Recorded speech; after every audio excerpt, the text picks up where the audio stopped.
Pakistan occupied Kashmir भी भारत का हिस्सा है। कश्मीर की ग्राउंड रियलिटी क्या है, क्या आप समझते हैं? हिंदुओं ने जो है वो पंथ निरपेक्षता का रास्ता चुना और वहाँ पर बहुसंख्यक कौन थे? मुसलमान थे। उन्होंने देश के प्रधानमंत्री नरेंद्र मोदी हैं, वो देश की बेटियों से प्रेस कॉन्फ्रेंस कराते हैं, अभी अंबिका सिंह, कर्नल सोफिया कुरैशी। देखो, मुसलमानों में भी आप जो कहते हो ना सॉफ्ट मुस्लिम, हार्ड मुस्लिम, ये क्या होता है? कि बीजेपी हमेशा मुसलमानों के खिलाफ काम करती है। तो सेकुलरिज्म के सियासी जो सिंडिकेट वाले लोग हैं, सूरमा हैं, वो समय समय पर अपनी कारस्तानी करते रहते हैं। सर, उत्तर प्रदेश में एक शब्द बहुत चलता है, लव जिहाद। जो वक्फ बोर्ड है, जो उसमें बदलाव है, वो वक्त की भी ज़रूरत है और वफ़ की भी। और ये मुसलमानों के लिए बहुत ज़रूरी है। मुसलमान इससे सबसे ज़्यादा प्रभावित है। तो क्या अपने धर्म को प्रमोट करना सेकुलरिज्म के अगेंस्ट जाता है? देखिए अनुराग जी, मैं इससे सहमत तो नहीं हूँ।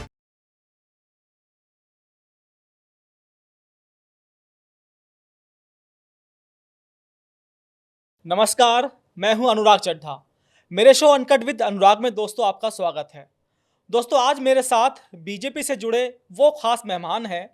जब वो विपक्ष पर हमला करते हैं, उनका अंदाज एकदम शायराना होता है और पता नहीं वो कहां कहां से जुमले ढूंढ कर लाते हैं जो विपक्ष पर एकदम फिट बैठते हैं, और उनका हमला एकदम कैलकुलेटिव होता है, जिसका जवाब विपक्ष के पास बिल्कुल नहीं होता। एक खास बात उनके बारे में मैं ये बता दूं कि वो बीजेपी में अल्पसंख्यक का बहुत मजबूत चेहरा है, और जो बीजेपी का आला कमान नेतृत्व है वो उनके ऊपर बहुत विश्वास करता है। जी हाँ, मैं बात कर रहा हूँ मुख्तार अब्बास नकवी साहब की। सर, बहुत बहुत स्वागत है मेरे शो में बहुत बहुत आपका। धन्यवाद अनुराग जी, बहुत बहुत वैसे तो शुक्रिया। सर आपके बारे में सब लोग जानते हैं। थोड़ा सा मैं दर्शकों को बता दूं कि जनसंघ से आपने शुरुआत की थी और आज तक बीजेपी के लगातार साथ हैं, और अप एंड डाउन्स तो जीवन में चलते रहते हैं, लेकिन थोड़ा सा अनुभव आप बीजेपी के बारे में थोड़ा सा हमारे दर्शकों को बताइए कि इतनी पुरानी शुरुआत और आज जिस दौर में आप बीजेपी में हैं उस पर थोड़ा सा प्रकाश नहीं, डालिए सर। जनसंघ से तो नहीं, लेकिन भारतीय जनता पार्टी का जब निर्माण हुआ 80s में, जी। तो स्टूडेंट मूवमेंट और पॉलिटिक्स के बाद 84 में ही बीजेपी से जुड़ गए। फिर चुनाव लड़े, चुनाव जीते भी, हारे भी। उसके अलावा पार्टी ने जो अलग अलग जिम्मेदारियां दी, पार्टी के सेक्रेटरी रहे, फिर जनरल सेक्रेटरी रहे। जनरल जी। सेक्रेटरी भी हमारे उस समय 4 लोग हुआ करते थे। और फिर लगभग सबसे लंबे समय तक, लगभग 13-14 साल तक मैं स्पोक्स पर्सन की जी। पार्टी ने रिस्पॉन्सिबिलिटी दी। फिर चुनाव जीता, फिर information broadcasting ministry, parliamentary affair ministry, minority affairs में, फिर लगातार मोदी जी के फर्स्ट में भी और सेकंड में भी काम करने का मौका मिला है।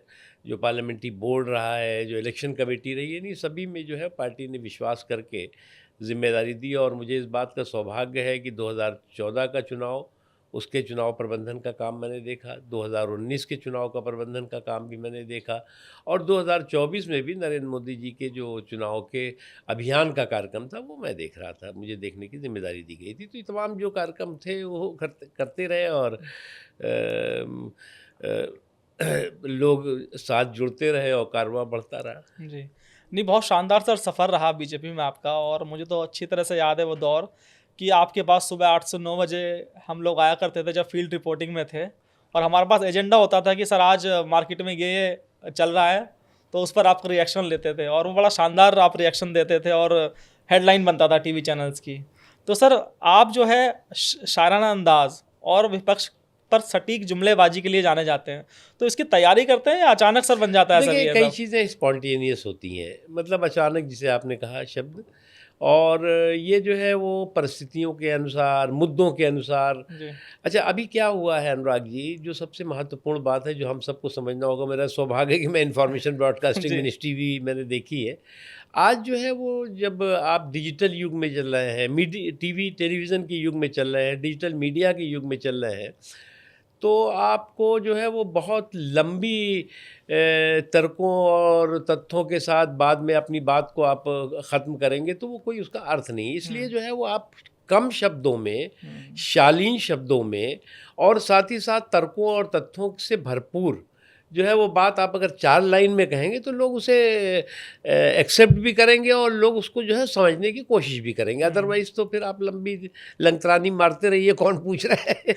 इसीलिए आप शुरू से ही बस थोड़ा थोड़ा शब्दों में आप हमला बोलते थे और वो चलता भी था, लोगों को समझ में आता था। जी। सर आपने बड़ी महत्वपूर्ण बात ये कही कि आप आईबी मिनिस्टर रहे।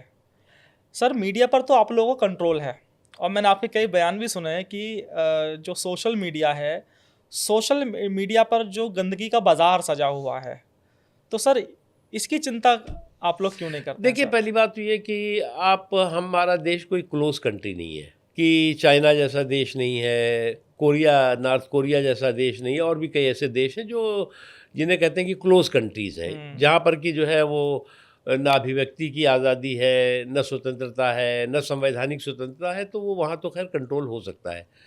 यहाँ पर जो है वो डेफिनेटली जो है वो सेल्फ कंट्रोल की ज़रूरत है, इसमें सेल्फ रेगुलेशन की भी ज़रूरत है। मैं ये नहीं मानता कि सोशल मीडिया पे सभी कुछ एंटी सोशल और एंटी नेशनल हो रहा है। बहुत सी चीज़ें जो है वो समाज को जो है वो एक तरह से टीच करती है, उसको जो है वो जानकारियाँ देती है, कई चीज़ें होती हैं। लेकिन ये बात सही है कि सोशल मीडिया एक आज बहुत ख़तरनाक एक ऐसा वेपन बन गया है। अभी तो मतलब युद्ध का दौर है, लेकिन मैं तो समझता हूँ कि सबसे ख़तरनाक हथियार है। मिनटों में जो है वो आग की तरह जो है वो इंफॉर्मेशन का फैल आदान जाता प्रदान हो है। जाता है। हाँ, वो मतलब जो एक कहते हैं ना कि एक आजकल जो है वो केमिकल बम चला हुआ है, तो ये केमिकल का बम से ख़तरनाक है। इसका जो प्रदूषण है या इसकी सुगंध है, दोनों जो है बहुत और इसकी मारक क्षमता भी बहुत जबरदस्त है सर इसकी। बहुत जबरदस्त। लेकिन एक चीज़ इसमें अच्छाई ये है कि ये जो है वो बहुत लंबे समय तक लोगों के दिलो दिमाग पे असर नहीं करता। अगर कोई इशू चला ज़्यादा बहुत अच्छे, बहुत ज़्यादा मतलब मजबूती के साथ अगर उसमें अटैक किया गया, तो वो 12 घंटे, बस 12 घंटे के बाद वो अपने आप टाई फिश होने लगता है। ये एक अच्छी बात भी है। मतलब उसके आधार पर जो है वो देश के लोग जो है वो अपना मूड और मिजाज नहीं बदलते। ये बात अच्छी है, लेकिन कुछ क्षणिक तौर से ज़रूर वो माहौल को ख़राब करते हैं या माहौल को असर डालते हैं। तो क्या सर, क्या आपको लगता है कि जो आपका अनुभव रहा है आईएनबी मिनिस्ट्री का, तो सोशल मीडिया पर कुछ कंट्रोल होना चाहिए? क्योंकि सैटेलाइट चैनल्स पर तो कंट्रोल रहता है, उनको मालूम भी होता है कि भाई हम गलत खबर चलाएंगे तो हमें नोटिस मिल जाएगा, हमारे ब्रॉडकास्टिंग पर असर पड़ जाएगा। लेकिन सोशल मीडिया में हर आदमी सर पत्रकार बन के बैठा है, उसके सिर्फ मोबाइल में टाइप करना है वेदर इन्फॉर्मेशन इज रॉन्ग और राइट, उसको इस चीज़ से मतलब नहीं है, उसको सिर्फ उसका प्रचार प्रसार करना। अच्छा बाब, अभी देखिए, जैसे अभी जो अभी ऑपरेशन सिंदूर के समय में मुझे दिखता है कि इस वक्त जो सोशल मीडिया में दोनों तरफ से जो है वो और ख़ास तौर से पाकिस्तान की तरफ से जो दुष्प्रचार का एक पूरा दौर चला, मतलब दुष्प्रचार तो एक पराकाष्ठा थी। मतलब हमारे यहाँ भी कुछ टीवी ने जो है वो थोड़ा उसका हाइप दी उसकी, और उधर से भी। तो ये जो हुआ, इससे लोगों के जहन में ये बात आ गई, दिमाग में ये आ गया कि साहब हमारी जो सेनाएं हैं वो तो जो है वो घुस गई थी और वापस क्यों आ गई। मैं तो तिरंगे में गया था, लोग मुझे यही पूछ रहे थे। मैंने कहा भैया, कहाँ हमारे जो है वो सुरक्षा बलों ने जो इन जालिमों के जुर्म और जुल्म को, जल्लादी जुल्म और जुल्म को जज़मीदोज़ किया है और घुस घुस कर किया है। उन दहशतगर्दों के जो है वो को जो दंड दिया है, वो दंड उनको जन्मांतर याद रहेगा। लेकिन जो ये कमाल था मीडिया का और सोशल मीडिया का कि साहब ये हमने ये भी कब्जा कर लिया, ये भी कर लिया। ये तो हमारी सेनाओं ने जो प्रवक्ता थे उन्होंने क्लियरिटी की कि भाई ये हमारी जो लड़ाई है वो लड़ाई आतंकवाद और आतंकवादियों के जो आका हैं उनके साथ है, और उस लड़ाई में हम बहुत मजबूती के साथ लड़ रहे हैं और सफल हैं। सर आपने ऑपरेशन सिंदूर की बात की, तो चलिए ऑपरेशन सिंदूर से थोड़ा पहले की बात कर लेते हैं।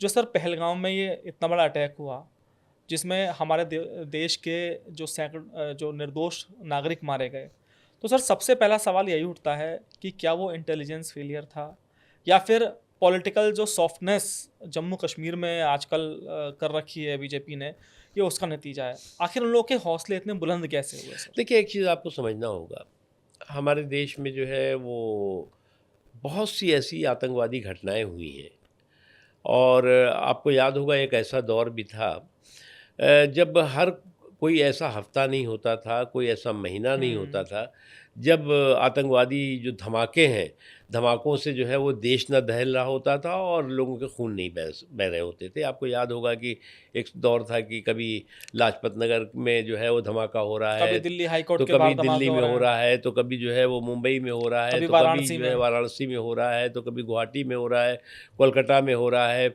मक्का मस्जिद में हो रहा है। मतलब कोई ऐसा हफ्ता या महीना नहीं होता था और हज़ारों बेगुनाह लोगों के खून बह रहे होते थे। वो भी एक दौर था। उसके बाद उससे पहले भी कई दौर ऐसे देखे देश ने जिसमें कि आतंकवादियों ने जो है वो उनके जल्लादी जुल्म और जुर्म का जो है वो देश गंवा रहा है और देश पीड़ित रहा है। और ये भी जो जिस तरह से इस्लाम को सुरक्षा कवच बना करके इंसानियत को लहूलुहान करने का जो पाप आतंकवादियों ने किया है और आतंकवादियों के आकाओं ने किया है, सर निश्चित तौर से वो अक्षम्य है। और ये जो दहशतगर्द दरिंदे हैं, इन दरिंदों की दरिंदगी को जो दंड मिला है अभी, वो उनके दाताओं को और उनके आकाओं को जन्म जन्मांतर याद रहेगा। जी। और मुझे तो कभी कभी लगता है, आपने देखा होगा कि बहुत से देश जो है अलग अलग, उसमें तो एक कुछ देश ऐसे हैं जो अपने देश में हॉलीवुड पर गर्व करते हैं। हमारे यहाँ बॉलीवुड है, पाकिस्तान में टेररवुड है। अब ऐसा टेररवुड है जहाँ से टेररिज्म का हॉरर शो पैदा होता है और पाकिस्तान उसका प्रोड्यूसर है, डायरेक्टर है और डिस्ट्रीब्यूटर है, इंटरनेशनल डिस्ट्रीब्यूटर।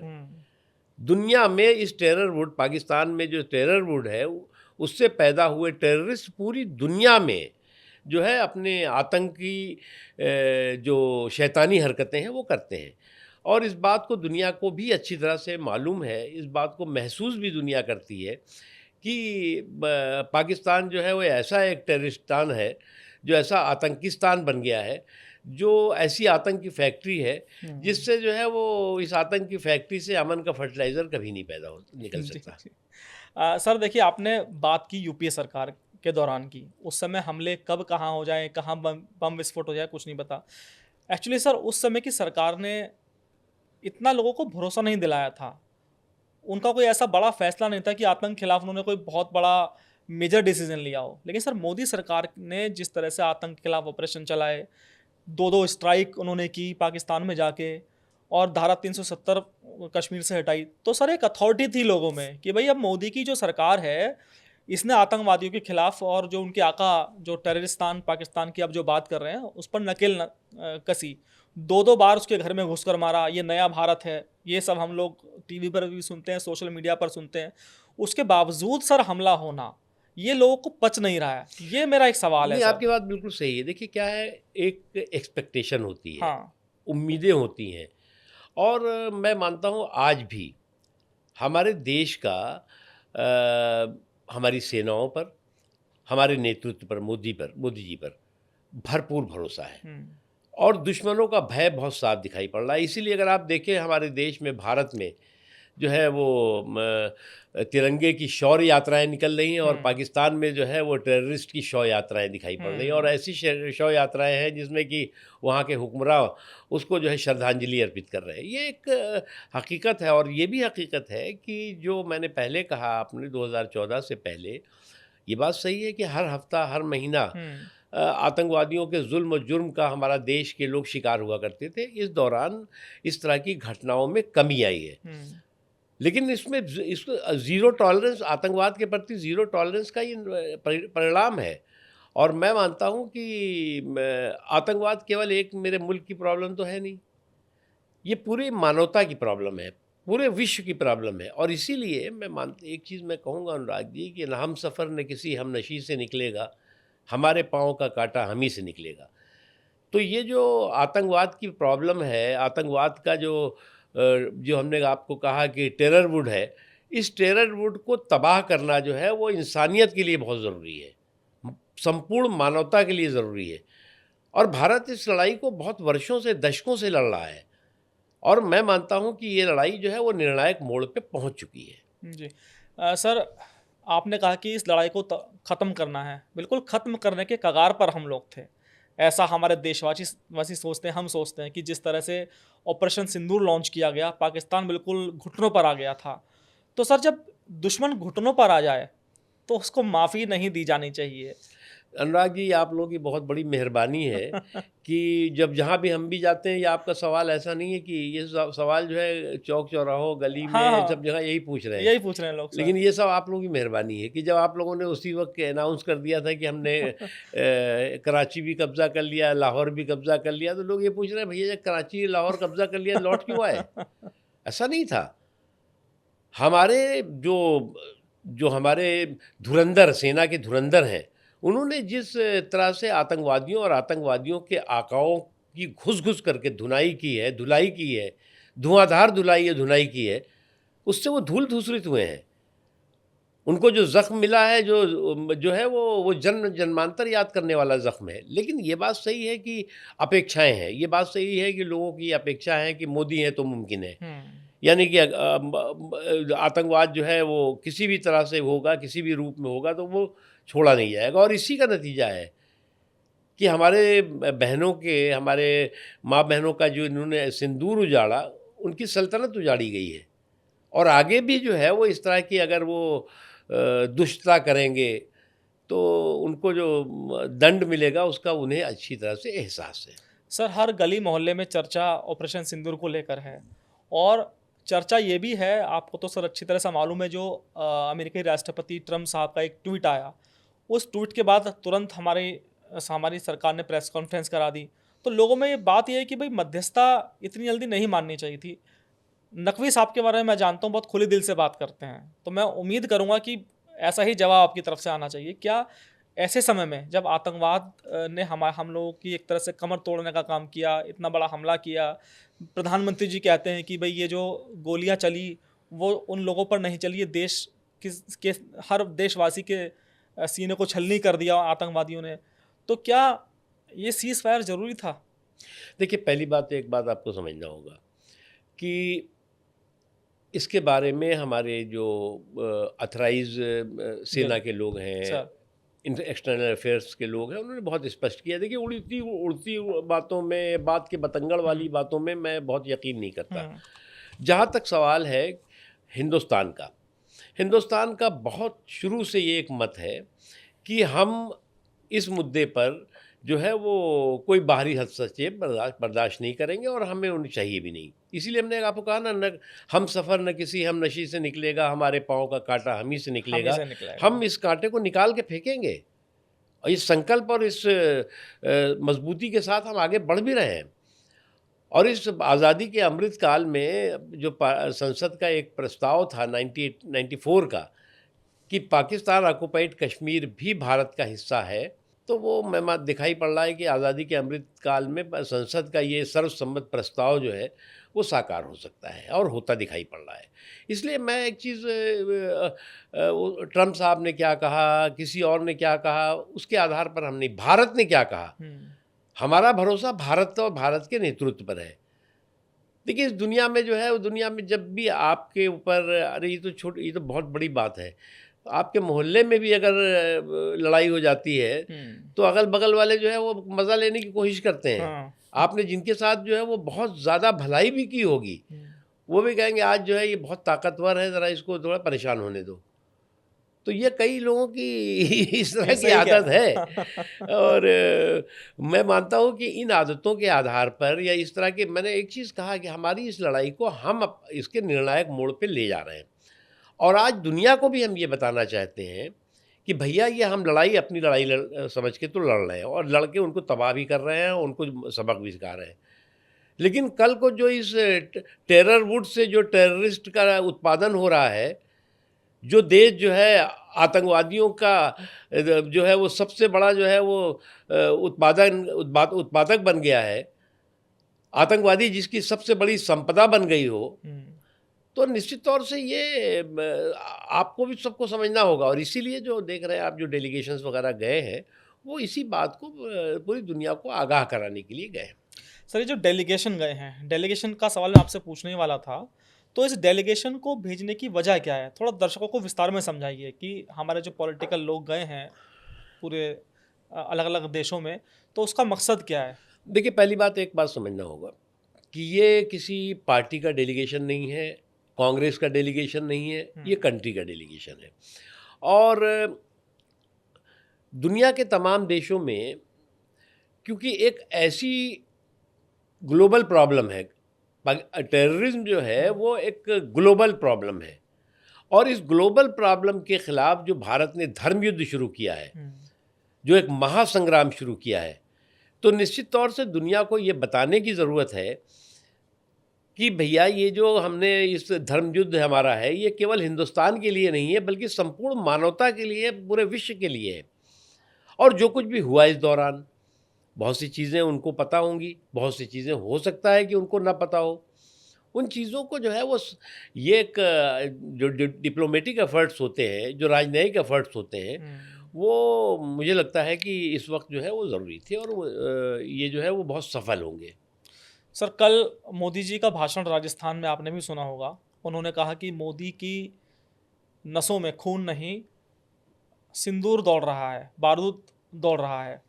उन्होंने पहले भी एक इस तरह का बयान दिया था कि पाकिस्तान को मिट्टी मिला दिया जाएगा। तो उनके इस बयान के बाद लगातार पूरे देश में अब चर्चा शुरू हो गई है कि भाई अब ऑपरेशन सिंदूर अब थमा नहीं है, अभी ऑपरेशन बाकी है। तो क्या आपको लगता है कि अभी कुछ और देश और मूड में हैं?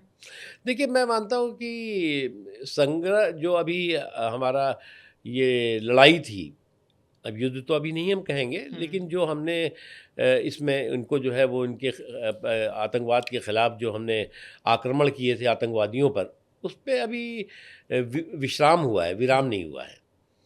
और इसलिए जो है ये इस बात को सेनाओं ने भी कहा कि हमारा ऑपरेशन सिंदूर का विराम है, विश्राम है, विराम नहीं है ये। हमने भी कुछ रुकावट है इसमें, रुके हैं।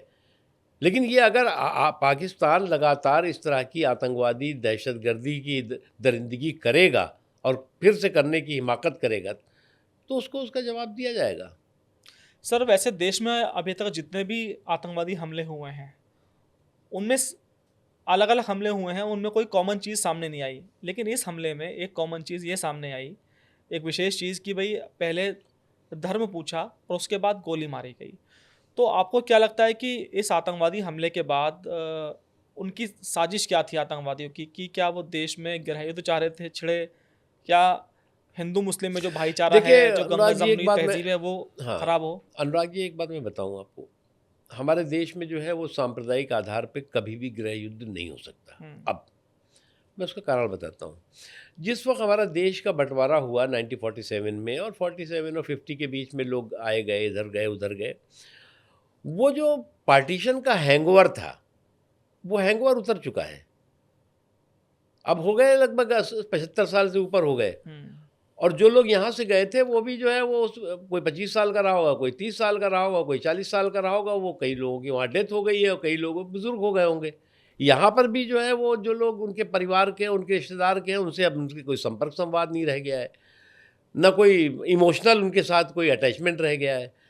वो उस वक्त जब 1971 वाली वार थी, तो मैं उस वक्त मान सकता हूँ कि उस वक्त एक ऐसा माहौल था कि भाई हमारे पिताजी हैं, हमारे दादा हैं, हमारे नाना हैं, हमारी दादी हैं, हमारी फूफी हैं, हमारी मामी हैं, फलां है ढिमाका, वो हैं वहाँ पे, तो भैया वो सुरक्षित है कि नहीं है, चिंता होती थी। अभी किसी को यहाँ चिंता वंता नहीं है। उनको और उनकी धुनाई और उनकी धुलाई होनी चाहिए, क्योंकि जो आतंकवाद की जो है फैक्ट्री बना हो जो देश, उसको इस धरती पर रहने का अधिकार जो है वो अधिकार नहीं है। तो इसलिए यहाँ पर कुछ लोग अगर ये सोचते हैं, और ख़ास तौर से ये दहशतगर्द लोग जो इस्लाम को अपना सुरक्षा कवच बना करके इंसानियत को लहूलुहान करने वाले हैं, तो उनकी ये गलतफहमी है, पहली चीज़। दूसरी चीज़ ये जो उस आतंकवाद के अपने अपराध है, इंसानियत को लहू बहाना उस अपराध है, और जो सबसे बड़ा अपराध है कि इस्लाम को सुरक्षा कवच बना करके आपने धर्म पूछ पूछ करके ये जघन्य अपराध किया है।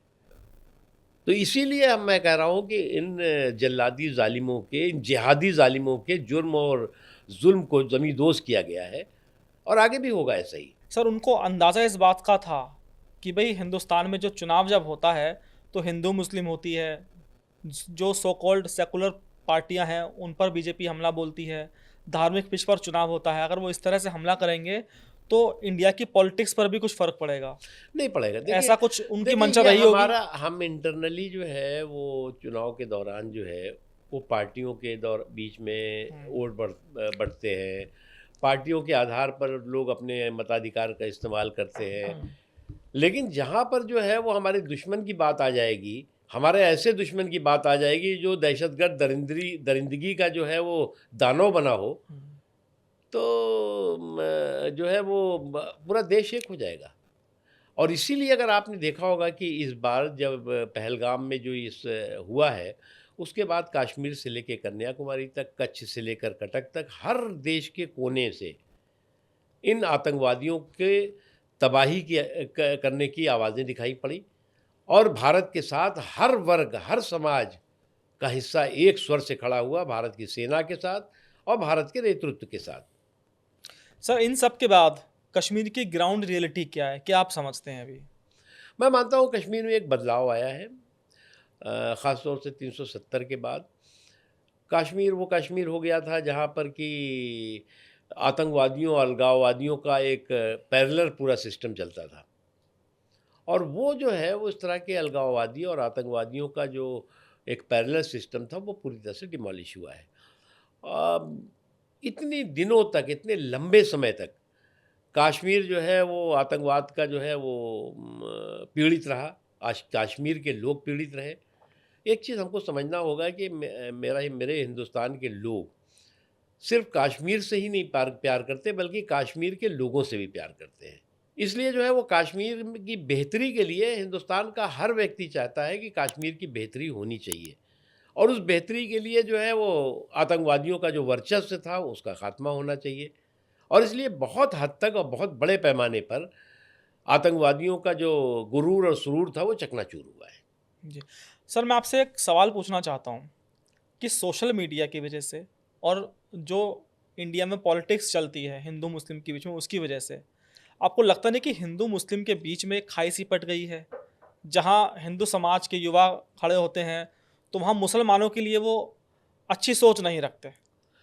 देखिए, मैं एक बात बताऊँ, व्यक्तिगत। ये हमारी जो घरेलू बात है, ये बात आप अनुराग जी, ये बात फैक्ट है कि इस दौरान जो है वो जो हमने कहा ना, ये सोशल मीडिया का जो अपना गोरख धंधा है, उसने समाज में को डिवाइड करने में एक भूमिका निभाई है।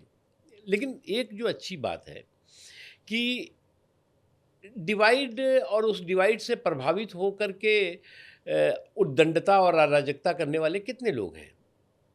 गिनती के। मतलब आप जो है वो गिनती में गिन लें कि भाई कहीं 100 हैं, कहीं 50 हैं, कहीं 40 हैं, इधर 100 होंगे, उधर 100 होंगे, ये इससे ज़्यादा नहीं है। समाज जो है वो कभी इन लोगों को अच्छी तरह से, अच्छी नज़र से नहीं देखता। जो लोग जो है वो इस तरह की उद्दंडता और अराजकता के ज़रिए समाज में बिखराव और टकराव का माहौल पैदा करने की कोशिश करते हैं, उनको कभी भी जो है वो समाज ने जो है वो ना तो प्रश्रय दिया है और ना ही उनको जो है वो कभी भी अच्छी तरह नज़रों से देखा है, बल्कि उनको जो है वो हतोत्साहित किया है और कहा है कि ये काम जो हो रहा है वो गलत हो रहा है। ये बहुत अच्छी बात है ये। क्योंकि हमारे देश का देखिए अनुराग जी, डीएनए क्या है। जिस वक्त जो है वो देश का बंटवारा हुआ 1947 में, 50 के बीच में मान लीजिए, तो उस वक्त जो है वो पाकिस्तान एक पड़ोस में बना, जिसको हम अभी आज टेररिस्तान बना हुआ है, आतंकिस्तान बना हुआ है। वहाँ पे उसने एक अपने देश में इस्लामिक झंडा फहराया, मेरे देश में जो है वो तिरंगा फहराया, और हमारे देश में पंथ निरपेक्षता का वाला जो है वो देश बना, और उसका देश जो है वो इस्लामिक देश बन गया। यानी हमारे देश में बहुसंख्यक कौन था? हिंदू था। हिंदुओं ने जो है वो पंथ निरपेक्षता का रास्ता चुना, और वहाँ पर बहुसंख्यक कौन थे? मुसलमान थे। उन्होंने जो है वो इस्लामिक राष्ट्र का रास्ता चुना। तो ये हमारे देश का डीएनए है। हमारे देश का डीएनए सहिष्णुता का है, सर्वभवन्ति सुखिनः सर्वसन्ति निरामयः का है। हमारे देश में जो है वो सर्वधर्म समभाव की बात है। तो ये एक बहुत बड़ी बात है, और ये इस डीएनए को कोई मार नहीं सकता, इसका कोई नुकसान कर नहीं सकता। लेकिन इस डीएनए पर हमला तो बोला ही जा रहा है। कर्नल कुरैशी वाले मामले में आप देखिए कि मध्य प्रदेश सरकार के एक मंत्री ने किस तरह की बात बोली, जिसको सुप्रीम कोर्ट भी डाइजेस्ट नहीं कर रहा है कि भाई वो माफ़ी मांगने तक को तैयार है, लेकिन सुप्रीम कोर्ट कह रहे हैं कि भाई आपके जो मगरमच्छ के आंसू हैं हम आपको माफ़ नहीं कर सकते। नहीं, अब मुझे अफसोस के साथ कहना पड़ रहा है, कुछ लोग जो है वो जोश में होश खोते हैं, और जो भी उन्होंने कहा वो बहुत गलत कहा, बेवकूफ़ी भरी बात कही है और एक्सेप्टेबल नहीं है। इस तरह की बात बहुत बैड टेस्ट में है। सुप्रीम कोर्ट ने जो कहा या और कोर्ट्स ने कहा, मैं तो उसको वो अपना ठीक है उनकी टिप्पणी, लेकिन मैं मानता हूँ कि वो गलत है। देखिए, एक चीज़ हमें समझना होगा कि आज जो है वो हम पूरे देश जो है वो सद्भाव के साथ जो है वो एकजुट होकर के एक स्वर से जो है आतंकवाद की इस लड़ाई में खड़ा हुआ है। आप उसमें जो है वो जोश में होश खो करके इस तरह की जो है वो बेवकूफ़ी भरी बातें कहेंगे तो समाज उसे एक्सेप्ट नहीं करेगा। सर, आपने उसका इस्तीफ़ा भी नहीं लिया। एक तरफ जो देश के प्रधानमंत्री नरेंद्र मोदी हैं, वो देश की बेटियों से प्रेस कॉन्फ्रेंस कराते हैं, व्योमिका सिंह, कर्नल सोफिया कुरैशी, और जिस तरह से बयान मंत्री जी का आया, तो सर उनके बयान के बाद तो ऐसा लग रहा है कि जो देश के मुसलमान हैं और जो बड़े बड़े पदों पर बैठे हुए हैं, उनको अपनी राष्ट्रभक्ति का सर्टिफिकेट देना पड़ेगा सरकार को। देखो, कभी किसी ने सर्टिफिकेट नहीं मांगा। कोई भी अगर ये सोचता है कि हम राष्ट्रभक्ति की सर्टिफिकेट की दुकान खोल के बैठे हुए हैं, अभी तो एक आजकल नया फैशन चला हुआ है, फतवों के ठेले बहुत दिखाई पड़ रहे हैं कि जैसे सब्जी और नहीं बिकती कि भाई आलू ले लो, गोभी ले लो, टमाटर ले लो, ऐसे फतवे ले लो, उस तरह के कुछ ठेले आजकल घूमने लगे। उसी तरह से कुछ लोग जो है वो राष्ट्रभक्ति की जो है वो सर्टिफिकेट की भी जो है दुकानें खोल के बैठे हुए हैं, और ऐसी राष्ट्रभक्ति की सर्टिफिकेट की दुकानें हैं जिसमें ना कोई, जिसका अंदर कोई भाव नहीं रह गया है, बाहर कोई मोल नहीं रह गया है। अरे कौन देगा भैया राष्ट्रभक्ति की किसी को सर्टिफिकेट? राष्ट्रभक्ति हमारे देश के लोगों के रगों में बसी हुई है और उसके लिए किसी के सर्टिफिकेट की किसी को भी आवश्यकता नहीं है। बीजेपी के बारे में आम जनता में ये बात होती है कि बीजेपी हमेशा मुसलमानों के खिलाफ काम करती है, या यूं कह दें कि जब पॉलिटिक्स की बात आती है तो मुसलमानों के खिलाफ वो काम करती है। क्या आप बीजेपी में कंफर्टेबल हैं सर? देखिए, बीजेपी जो है वो पॉलिटिकल अनटचेबिलिटी, राजनीतिक असहिष्णुता की सबसे बड़ी शिकार रही है। भारतीय जनता पार्टी एक ऐसी देश की पार्टी है जो राजनीतिक स्पृश्यता और असहिष्णुता की एक बड़ी शिकार रही, और मोदी जी तो सबसे बड़े रहे हैं। जब से भारतीय जनता पार्टी बनी है या उससे पहले जनसंघ जो थी, तब से एक ही प्रचार किया गया बीजेपी के लिए, वो इंदिरा जी से शुरू करिए अगर आप तो, और अभी तक, कि बीजेपी जो है वो बहुत ख़तरनाक पार्टी है, बीजेपी अल्पसंख्यकों की दुश्मन है, बीजेपी जो है वो धर्मनिरपेक्षता के लिए ख़तरा है, और अभी तो संविधान क्या क्या सारी चीज़ें कहना शुरू कर दिया कि संविधान के लिए भी ख़तरा है और लोकतंत्र के लिए भी ख़तरा है, पता नहीं क्या क्या कहानी किससे करने लगे। तो उन तमाम चीज़ों के बावजूद जनता ने इन तमाम चीज़ों को रिजेक्ट किया और बीजेपी को एक्सेप्ट किया, और एक्सेप्ट करने का नतीजा है कि भारतीय अटल जी की सरकार बनी। उसके बाद जो है वो मोदी जी की ये तीसरी सरकार बन रही है। पहली सरकार होगी जो बिना कांग्रेस और किसी कुनबे के रिमोट और सपोर्ट के चल रही है। तीसरा मतलब लगातार कंटिन्यूएशन में तीसरा कार्यकाल में चल रही है। इसमें कोई कुनबे का रिमोट और सपोर्ट नहीं है। पहले तो ये होता था, जो सरकारें भी बनती थी गैर कांग्रेस वाली सरकारें, या तो उसको कांग्रेस का सपोर्ट मिलता था, कुनबे का रिमोट से चलती थी। मुझे याद है आप कहते थे बैसाखी की सरकार चल रही है। हाँ, बैसाखी की सरकार थी। तो ये एक पॉजिटिव जो है चेंज हुआ है। उसी तरह से कई राज्यों में, ज़्यादातर राज्यों में भारतीय जनता पार्टी की सरकारें हैं या एनडीए की सरकारें हैं। तो ये एक बड़ा परिवर्तन जो है वो आया है, और मैं मानता हूँ कि इसके लिए भारतीय जनता पार्टी ने दशकों जो है वो परेशानी झेली, दर्द झेला, जिस तरह से उस पर अटैक हुआ, लेकिन बिना रुके हुए, बिना थके हुए बीजेपी के लाखों करोड़ों को समर्पित कार्यकर्ताओं ने मजबूती के साथ काम किया। हाँ, ये बात सही है कि बीजेपी ने, या अटल जी भी रहे हों या अब आज मोदी जी भी हैं, या और राज्य की सरकारें हैं, उत्तर प्रदेश में योगी साहब हैं, उन्होंने जो है वो काम में मुसलमानों के साथ कमी नहीं की, विकास में उनके साथ किसी तरह की कमी नहीं की, लेकिन वोट में कंजूसी होती है, इसको नज़रअंदाज नहीं किया जा सकता। मुसलमानों को भी इस बात को सोचना होगा कि भैया जब तुम्हारे साथ विकास में कमी नहीं तो वोट में कंजूसी क्यों? कब तक जो है वो आप राजनीतिक तुष्टीकरण के छल से जो है वो अपने जो सामाजिक और या समावेशी सशक्तिकरण के बल को जो है हाईजेक कराते रहोगे, क्योंकि ये तो पार्टियां ऐसी हैं कि मुसलमानों को जो है च्युइंगम की तरह यूज़ करते हैं, च्युइंगम की तरह चबाया और उसके बाद चलता बनाया वोट ख़त्म होते ही। तो इस चीज़ को सबको अच्छी तरह से समझना होगा। हाँ, बहुत बड़े पैमाने पे तो नहीं मैं मानता हूँ, लेकिन काफ़ी हद तक परिवर्तन आया है, क्योंकि मैं खुद मुझे पार्टी ने जो है वो 5-5, 6-6 चुनाव लड़ाए, जीता भी, हारा भी। कुछ लोग जो है वोट दे भी देते हैं, कुछ लोग नहीं देते, ज़्यादातर लोग नहीं देते।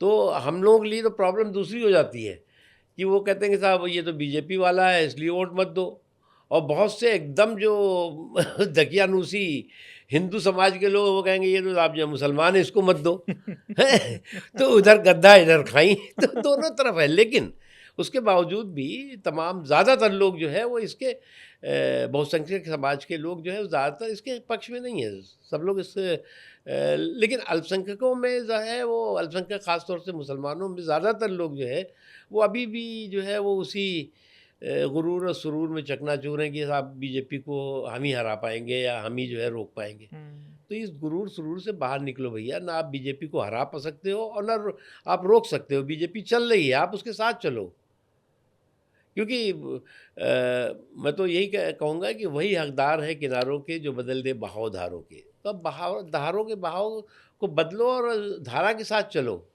सर देखिए, ये बात आपकी बिल्कुल मैं मानूंगा। आपने कहा कि जितनी भी सरकारी स्कीम है उसमें जो सबसे ज़्यादा जो फ़ायदा है या तो दलित लेते हैं या मुसलमान लेते हैं, जो कमज़ोर है, जो जो कमज़ोर है। मुसलमान हाँ, पिछड़े हैं, गरीब हैं, हाँ। कमज़ोर हैं, उनको मिलता मैं है। सही बहुत बात सारे है। ऐसे मुस्लिमों को जानता हूँ जिनसे रूटीन में हम लोग मिलते हैं, हाँ, फल बेचने वाला, सब्जी बेचने वाला या हेयर ड्रेसर पर जो लोग काम करते हैं, तो उन्होंने मुझे खुद बताया कि भाई हमें प्रधानमंत्री योजना के अंतर्गत हमें मकान मिला, हमारे पास मकान बनाने को पैसे नहीं थे तो सरकार ने हमें पैसा दिया। तो सरकार कोई कोताही नहीं बरत रही है अल्पसंख्यकों के साथ। लेकिन जब डिसीजन की बारी आती है, आपके जो पार्टी के बड़े बड़े नेता हैं जब वो बयान देते हैं, उस बयान से मुसलमान थोड़ा सा गैप कर लेते हैं बीजेपी से। देखो क्यों कर लेते हैं। मैं समझता हूँ कि ये जो एक्सक्यूज़ है कि बहानाबाजी है, हाँ। ये ठीक नहीं है। अरे भाई दोनों तरफ से तो आते हैं बयान ना, इधर से भी तो जो है वो तमाम तरह के कठमुल्ला टाइप के लोग जो है बयानबाजी करते अब रहते हैं जैसे सर और इधर से भी आते रहते हैं। तो इसके आधार पर आप जो है वो अपना डिसीजन करोगे क्या? अब जैसे सर बहुत सारे इश्यूज हैं, जैसे संभल का आपने बर्निंग इशू देखा, इसके अलावा काशी और मथुरा का जो इशू चल रहा है, तो इन सब को लेकर लगता है मुसलमानों को कि भाई आप लोग जितने भी मुसलमानों की मस्जिदें हैं उनको सबको तोड़ के एक दिन मंदिर बना लेंगे। जो हजरत की जो दरगाह है उधर अजमेर की, उसको लेकर भी आपने देखा, हालांकि प्रधानमंत्री ने जब वहाँ पर चादर भेज दी तो सारे हिंदू भक्त एकदम शांत हो गए। तो सर ये इस तरह की जो बयानबाजी है, तो कहीं ना कहीं जो एक सॉफ्ट मुस्लिम है जो भाजपा की तरफ आना चाहता है, जुड़ना चाहता है, वो इन फैसलों से थोड़ा दूर हो जाता है। देखो मुसलमानों में भी आप जो कहते हो ना सॉफ्ट मुस्लिम, हार्ड मुस्लिम, ये क्या होता है? हाँ। ये जो है वो ये सब जो है वो हमारे जो बहुत हाई लेवल के बुद्धिजीवी लोग हैं हाँ। उनका बेवकूफ़ी है, इससे ज़्यादा कुछ नहीं है। सभी मुसलमान जो है नेशनलिज्म के प्रति जो है प्रतिबद्ध हैं।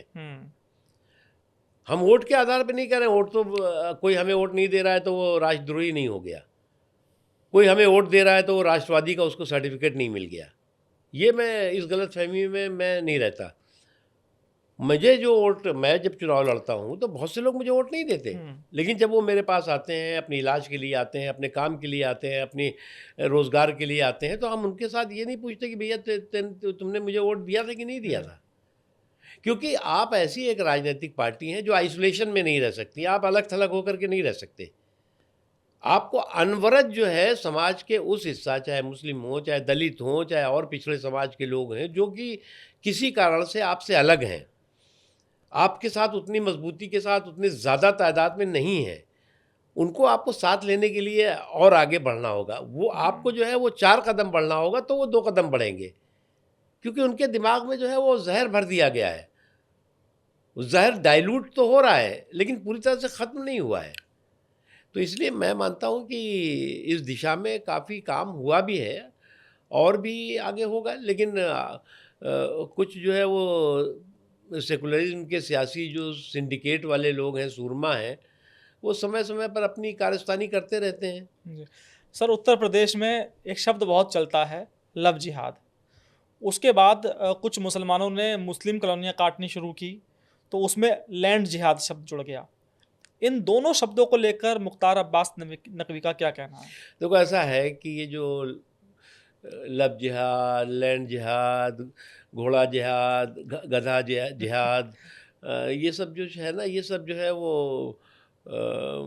आप लोगों की, ये शब्द आप लोगों की मेहरबानी है। आप लोगों की मेहरबानी मैं आपके आपके लिए नहीं कह रहा हूँ, लेकिन ये मीडिया, सोशल मीडिया की मेहरबानियाँ हैं ज़्यादातर। हमने तो कभी सुना नहीं। नहीं सर, यूपी के देखिए क्या मुख्यमंत्री है, योगी आदित्यनाथ खुद बोलते हैं यहाँ तो कानून भी है लव नहीं जिहाद नहीं, को ये लेकर। बात सही है। देखिए क्या है, जो जो है वो फोर्सफुल, जी फ्रॉडुलेंट एंड फंडेड, सर। यानी कि जो है वो आप बलपूर्वक लालच दे करके जो धर्म परिवर्तन का एक धंधा चाहे, वो बहुत बड़े, आज से नहीं चल रहा है, बहुत दिनों से चल रहा है। इस धर्म परिवर्तन के धंधे को बंद करना होगा। बहुत बड़ी तादाद में एक समय ऐसा आया था कि जो कमज़ोर तबकों की इलाके थे, आदिवासियों के इलाके थे, उसमें बहुत बड़ी तादाद में ऐसे इलाके थे जो बेचारे गरीबी के से जूझ रहे थे। उसमें कुछ जो इस तरह की मिशनरी ऑर्गेनाइजेशंस थे और कुछ इस्लामिक ऑर्गेनाइजेशंस थे। उन्होंने धर्म परिवर्तन का एक बहुत बड़ा रैकेट शुरू किया था। ये अच्छी बात है कि इस दौरान जो है उस पे कंट्रोल हुआ है। लेकिन मुझसे अगर आप पूछेंगे तो धर्म परिवर्तन के मामले में जो फ्रॉडलेंट होता है, जो फोर्सफुल होता है, जो फंडेड होता है, और इस तरह के धर्म परिवर्तन के धंधे पर राष्ट्रीय स्तर पर जो है प्रतिबंध लगाने की व्यवस्था होनी चाहिए। राज्यों में कई जगह पे है। सर, आज का जो मुस्लिम युवा है वो आगे बढ़ना चाहता है। वो अब नहीं चाहता कि भाई वो गंदी पॉलिटिक्स का शिकार हो, लड़ाई झगड़ों में फंसे, फसादों में फंसे। तो मैंने देखा सर काफ़ी सालों से कि जो मुस्लिम युवा है वो इंजीनियरिंग में भी जा रहे हैं, पत्रकारिता में भी आ रहे हैं। सर, हमारे ऑफिस में भी आप देखें तो कई ज़िलों में मुस्लिम रिपोर्टर हैं, मुस्लिम अच्छे अच्छे पोस्ट पर हैं। सर, संभल का एक इशू चल रहा था, जब उसकी रिपोर्टिंग चली तो एक नैरेटिव बीजेपी की तरफ से बनाया गया। उसमें क्या था कि जिस जिस ज़िले में जिस जिस मीडिया संस्थान के मुस्लिम पत्रकार हैं उनके बाकायदा नाम लिखे गए और उसमें लिखा गया कि मीडिया जिहाद, एक नया शब्द आ गया और आपकी पार्टी के एक विधायक ने ये जारी किया। मैं एक बात बताऊं आपको, आजकल जो है वो कुछ स्वयंभू राष्ट्रवादी घूमते हैं। उन्होंने जो है वो अपने को जो है वो दिखाने की कोशिश करते हैं कि हम जो है वो राष्ट्रवाद के सबसे बड़े जो है वो मसीहा हैं, और उस चक्कर में दुकानों पे बोर्ड लगवाना शुरू कर देंगे। फिर कह देंगे कि जो है वो इससे इससे सामान खरीदो, इससे सामान मत खरीदो। ये जो इस तरह की अनटचेबिलिटी और असहिष्णुता का जो माहौल बनाने की कोशिश करते हैं लोग, वो उससे जो है वो समाज पे तो असर पड़ता नहीं। आप ये बताओ, कुछ दिनों पहले इस तरह का धंधा लोगों ने शुरू किया था, बेवकूफ़ियाँ। कितने लोगों ने जो है वो उनकी बात मानी, और कितने लोगों ने कहा कि साहब हम उससे सब्जी नहीं खरीदेंगे, हम उससे पानी नहीं लेंगे, हम उससे जो है वो दाना नहीं अब खरीदेंगे। सब रूटीन में चल रहा है सर, हमेशा चलेगा। ये तो पानी के बुलबुले हैं, फूको तो एकदम उड़ के गायब हो जाएगा, और समाज इसको कभी जो है वो एक्सेप्ट नहीं करता। लेकिन शौक रहता था, फिर मीडिया में भी उसका हाइप होता है कि साहब देखिए ये जो है वो सब्जी जहाज शुरू हो गया, ये घोड़ा जहाज शुरू हो गया, ये खच्चर जहाज शुरू हो जाएगा। तो पता नहीं कितने ऐसे जहाज तो मैंने कभी नाम ही नहीं सुने। अभी देखिए सर, पश्चिमी उत्तर प्रदेश में कांवड़ यात्रा आपने सुनी होगी, बहुत शान से निकलती है, बड़ी यात्रा होती है। अब फिर दोबारा शुरू हो जाएगा कि वहाँ पर जितने भी दुकानदार हैं, मुस्लिम हैं, हिंदू हैं, सब अपने नाम के बोर्ड लगाएं। अब दोबारा मीडिया में शुरू हो जाएगा सर। अनुराग जी, एक चीज़ मैं बताऊँ आपको, ऐसा होता है कि जैसे कि कुछ धार्मिक ऐसे आयोजन होते हैं जिसमें कि हम सबको जो है वो इस बात का ध्यान रखना चाहिए कि उस वक्त लोग शुचिता पर ध्यान रखते हैं, शुद्धता पे ध्यान रखते हैं, और खाने पीने में बहुत परहेज़ का वो एक वो रहता है कि भाई, तो उस समय में जो है वो जो भी वहाँ पर जो है वो दुकानदार भी हों या जो हों, उनको भी इस बात का ध्यान रखना चाहिए कि वो लोग जो है वो दूसरे का ध्यान सामान्य रखें। उसमें नहीं आ रहे हैं, सामान्य समय नहीं है। ये एक कावड़ यात्रा जो है वो एक शुद्धता के साथ आदमी करता है। अब कोई कहे कि नहीं हम जो है इसमें ही जो है वो वहाँ पर मीट बेचेंगे, अब क्या ऐसे होता है क्या? तो दोनों तरफ से ताली बजती है, इसलिए कुछ लोग जो है ज़िद करते हैं। इस ज़िद की जो जहालत है उसको जो है वो कंट्रोल करने की ज़रूरत है। सर थोड़ा वेस्ट बंगाल के बारे में बात करते हैं, वहाँ जो सिचुएशन चल रही है उस पर क्या कहेंगे आप? देखो ऐसा है कि हमारा देश अकेला एक ऐसा देश होगा जहाँ जहाँ पर बहुसंख्यक जो है वो सांप्रदायिक असहिष्णुता का शिकार हो रहे हों। और उसका एक ही कारण है कि जो वहाँ पर इस तरह के क्रिमिनल कम्युनल क्रूर कारीगर हैं, उनकी करतूतों को जो है वो प्रोटेक्शन मिलता है, उनका संरक्षण मिलता है, उनको जो है वो सियासी समर्थन मिलता है, और इस वजह से ऐसा हो रहा है। और ये तो मैं ताज्जुब करता हूँ कि वहाँ के किसी राज्य का मुख्यमंत्री या मुख्यमंत्री ये बात कहे कि साहब हमारे यहाँ 30% है, 35% है, उनके अगर वहाँ अराजकता कर रहे हैं तो हम उन्हें कैसे रोक सकते हैं। यानी आप जो है वो 65% लोगों को जो है वो ठुकाई करवा सकते हैं, उनकी पिटाई करा सकते हैं, लेकिन इन 30-35% लोगों के अंदर जो गिने चुने लोग इस तरह की बदमाशी कर रहे हैं, उनको आप कंट्रोल नहीं कर सकते। ये जो एक उन ऐसे लोगों को प्रश्रय मिलता है, ऐसे लोगों को जो है वो प्रोटेक्शन मिलता है, संरक्षण मिलता है, वो कंट्रोल होना चाहिए। और बहुत ही दुर्भाग्यपूर्ण घटना हुई सर है। पूरा देश देख रहा है कि बंगाल में किस तरह से हिंदुओं को निशाना बनाया जा रहा है, सेंट्रल में आपकी सरकार है, सर आप लोग ठोस कार्रवाई क्यों नहीं करते? हो रहा है, देखिए ऐसा है कि अभी और ज़्यादा ठोस हो जाएगी तो आप ही लोग कहने लगेंगे कि साहब जो है वहाँ की चुनी हुई सरकार है, जनता ने उसे चुना हुआ है, उसके साथ जो है वो असंवैधानिक तरीके से व्यवहार किया जा रहा है। लेकिन मैं मानता हूँ कि काफ़ी हद तक जो है वो केंद्र की तरफ से या वहाँ पर गवर्नर हैं उन्होंने भी काफ़ी चीज़ों पे उस पे बंदिश लगाई है, रोक लगाया है। लेकिन ख़ुद उनकी चीफ मिनिस्टर को या उनकी सरकार को समझना चाहिए। मुझे तो ऐसा लगता है कि वहाँ की सरकार जो है वो इस तरह के सांप्रदायिक लोगों के, इस तरह के अराजक तत्वों से, इस तरह के राष्ट्रद्रोही ताकतों के सामने बंधक बन गई है उनकी। सर अभी जो एसआईटी रिपोर्ट आई वो आपने देखी होगी, और उसमें तो ये भी है कि जो टीएमसी के नेता हैं वो भी इस हिंसा में शामिल हैं, हिंदुओं को निशाना जो बनाया जा रहा है, खुद टीएमसी के नेता उसमें शामिल हैं, आपने देखी होगी ये रिपोर्ट सर देखिए वो। अभी इसमें तो रिपोर्ट आ गई आज, लेकिन वो तो ग्राउंड पे दिख ही रहा था कि जिस तरह से वहाँ की सरकारी पार्टी है, वो सरकारी पार्टी जो है वो इस हिंसा को बढ़ावा ही नहीं दे रही थी, बल्कि हिंसा की हिस्सेदार भागीदार बन रही थी। सर ये सुधांशु त्रिवेदी जी ने एक बयान दिया था कि मुर्शिदाबाद से लेकर जो पहलगाम तक हिंदुओं को निशाना बनाया जा रहा है, और ये जो हिंसा का जो सिलसिला है साफ तौर पर दिखाई दे रहा है। जिस तरह से तथ्य सामने आए हैं, ममता बनर्जी हिंदुओं के प्रति क्रूरता और कट्टरपंथियों के प्रति उसका असीम लगाव है, तो देखिए उनके इस ये बयान का मैं कितना मानता समर्थन हूँ कि करते हैं देखिए सर एक आप? बात सही है कि अगर धर्म के आधार पर किसी को भी जो है वो उसके साथ जो है वो अन्याय होगा, जुल्म होगा, जुर्म होगा, तो वो तो कोई भी सभ्य समाज उसे स्वीकार नहीं करेगा। और ख़ास तौर से ये संवैधानिक रिस्पॉन्सिबिलिटी है जो भी स्टेट गवर्नमेंट होगी, जो भी केंद्र की सरकार है, कि ऐसे जो जो लोग इस काम को कर रहे हैं, उन पर जो है वो कानूनी तरीके से मजबूती के साथ उनको कंट्रोल करें और उनको सज़ा भी दिलाए। सर थोड़ा सा अब वक्फ बोर्ड पर बात करते हैं। सर आपका एक बयान था कि जो वक्फ बोर्ड है, जो उसमें बदलाव है, वो वक्त की भी ज़रूरत है और वफ़ की भी। इसको थोड़ा समझाइए सर आप।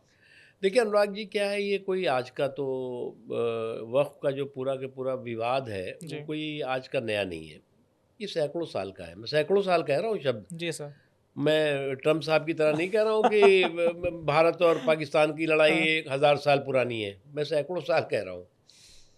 इसलिए कि आपको याद होगा कि जिस वक़्त जो है वो पढ़ा भी होगा आपने, याद मतलब जी। होगा क्या, पढ़ा होगा कि 1894-95 में जो ब्रिटिश की प्रीवी काउंसिल थी, उसकी जुडिशियल कमेटी ने जो है वो एक जजमेंट दिया। जुडिशियल कमेटी जैसे सुप्रीम कोर्ट जी। हमारा, उसने जजमेंट दिया कि साहब ये जो वक्फ सिस्टम है ये सर्वाधिक बुरा और समाज के लिए हानिकारक है। ये रिकॉर्ड में है, जी। अभी भी आप देखेंगे तो पता लग जाएगा। सर्वाधिक बुरा ये कब कहा?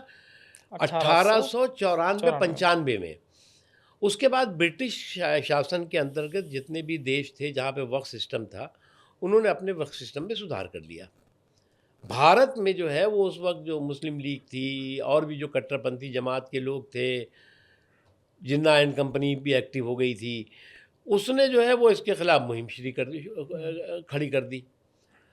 और इत्तेफाक से जिन्ना ने अंग्रेज़ों से साठ गांठ करके 1910 में जो है वो इंपीरियल लेजिस्लेटिव काउंसिल का वो मेंबर बन गया, यानी कि जैसे MP member of parliament Bombay से बन गया वो। जी। उसने फिर क्या किया कि इस पे उस प्रीवी काउंसिल के जजमेंट को निष्प्रभावी करने के लिए 1919 में जो है 1913 में जो है वो एक मुसलमान वक्फ एक्ट बनवा दिया, जी सर। जो कि 1923 में उसको फिर और बढ़ावा दिया गया। फिर बाद में जो है आपको याद होगा वो एक मुस्लिम पर्सनल लॉ एक्ट बन जाता है, जिसे मुस्लिम शरीयत लॉ कहा गया। ये प्रोसेस होता रहा और उसी बीच में जो है वो तुर्की जिसकी आजकल चर्चा है, तुर्किया जिसे कहते हैं, तुर्की में जो है जो स्वयंभू वहाँ का खलीफा था, यानी कि राजा जो था, उसके खिलाफ विद्रोह चल रहा था। तो उसने कहा कि साहब ये इस्लाम के खिलाफ विद्रोह है। यहाँ पे इन्होंने सोचा कि वफ़ को बचाने के चक्कर में कि वफ़ का बच जाए, इसमें ये खिलाफत कमेटी बना दी। आपने तो सोचा होगा खिलाफत जो है आंदोलन जो है वो आज़ादी का था, आज़ादी का नहीं था, उसकी खिलाफत को बचाने के लिए था। और कांग्रेस ने 1920 में जो है कलकत्ता अधिवेशन में उस खिलाफत आंदोलन को समर्थन कर दिया। हालांकि वो गांधी जी को जब 1922 में जब ये चौरा चौरी का कांड हुआ, जिसमें कि बहुत से पुलिस के लोग और लोगों की हत्या हो गई थी, तो उसके बाद गांधी जी ने कहा कि नहीं, ये जो खिलाफत वाला है इससे हम हाथ वापस करना चाहिए, ये गड़बड़ कर रहे हैं ये लोग। ये एक प्रोसेस चलता रहा और उसके बाद जो जितनी बार भी 3-4 बार जो भी सुधार हुए वक्फ के सिस्टम में, वो जिन्ना एंड कंपनी का जो पूरा के पूरा जो वक्फ का उस समय का सिस्टम था, 1913 का रहा होगा, 23 का रहा होगा, या जो भी रहा, उसी में जो है वो कॉपी पेस्ट होता रहा। ये जो संवैधानिक सुधार हो रहा है या जो संसदीय सुधार हो रहा है, इस पर जो सांप्रदायिक वार क्यों हो रहा है? इसलिए हो रहा है कि जो लूट की लंपट लॉबी है, तो लूट की लंपट छूट का जो लीगल लाइसेंस था, उसकी नाकेबंदी और तालाबंदी होने जा रही है। और ये मुसलमानों के लिए बहुत ज़रूरी है। मुसलमान इससे सबसे ज़्यादा प्रभावित है। सर, आप देखिए, जब बीजेपी कोई भी कानून लाती है, चाहे कश्मीर से 370 हटाना हो या ट्रिपल तलाक का मामला हो, सर हर फैसले का विरोध मुसलमान करते हैं। तो ये विरोध है क्या वास्तव में दिल से करते हैं या पॉलिटिकल उनको समझाया जाता है कि भी बीजेपी आपके लिए कानून ला रही है, जैसे वक्फ कानून है, इसका भी इन्होंने विरोध कर दिया। उनको ये नहीं मालूम कि वक्फ कानून का आने से उनको फ़ायदा है, नुकसान है। देखिए अनुराग जी, मैं इससे सहमत तो नहीं हूँ। मुसलमान तो विरोध नहीं करता। ऐसा है कि मुसलमान कितने हैं, 19 करोड़ हैं, 18 करोड़ हैं, जो भी होंगे अभी। आप जो है वो 1900 लोगों को जो है वो मुसलमान कहेंगे।